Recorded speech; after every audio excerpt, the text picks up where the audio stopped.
लौह पुरुष सरदार वल्लभ भाई पटेल एक महान स्वतंत्रता संग्राम सेनानी थे। सामान्य किसान परिवार में उनका जन्म हुआ था। देश की आजादी के आंदोलन में बढ़ चढ़ करके उन्होंने नेतृत्व प्रदान किया था। और जब ये देश आजाद होता है तो ब्रिटिशर की जो साजिश थी कि भारत को अनेक टुकड़ों में विभाजित कर दिया जाए, वे केवल 2 टुकड़ों से संतुष्ट नहीं थे, वो अनेक टुकड़ों में भारत को विभाजन करने की साजिश के तहत उस समय की ब्रिटिशर हुकूमत ने कुत्सित प्रयास किया था।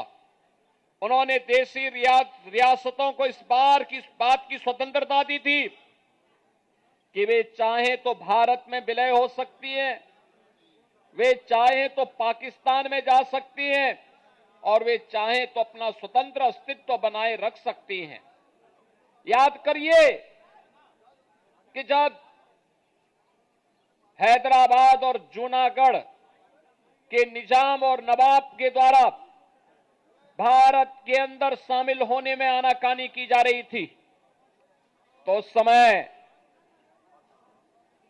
लौह पुरुष सरदार वल्लभ भाई पटेल ने पहले उन्हें समझाने का प्रयास किया। वे अखंड भारत के अंदर ही अपने एक इस्लामिक स्टेट के रूप में अपने आप को स्थापित करना चाहते थे। लौह पुरुष ने कहा कि भारत की अखंडता के साथ कोई खिलवाड़ बर्दाश्त नहीं, स्वीकार्य नहीं।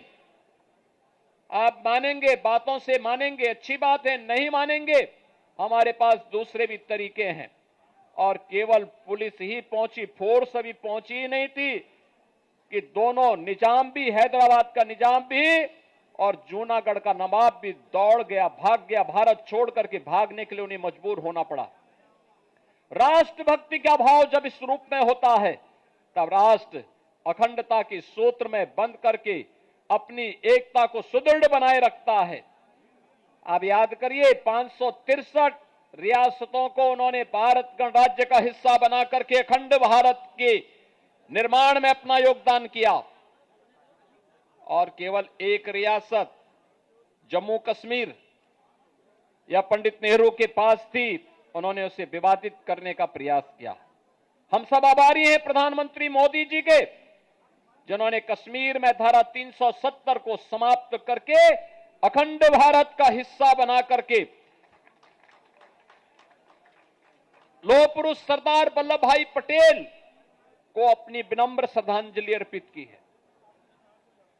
लौह पुरुष सरदार वल्लभ भाई पटेल को उनके व्यक्तित्व के अनुरूप दुनिया की सबसे बड़ी प्रतिमा स्थापित करके केवड़िया को एक राष्ट्रीय प्रेरणा स्थली के रूप में स्थापित किया।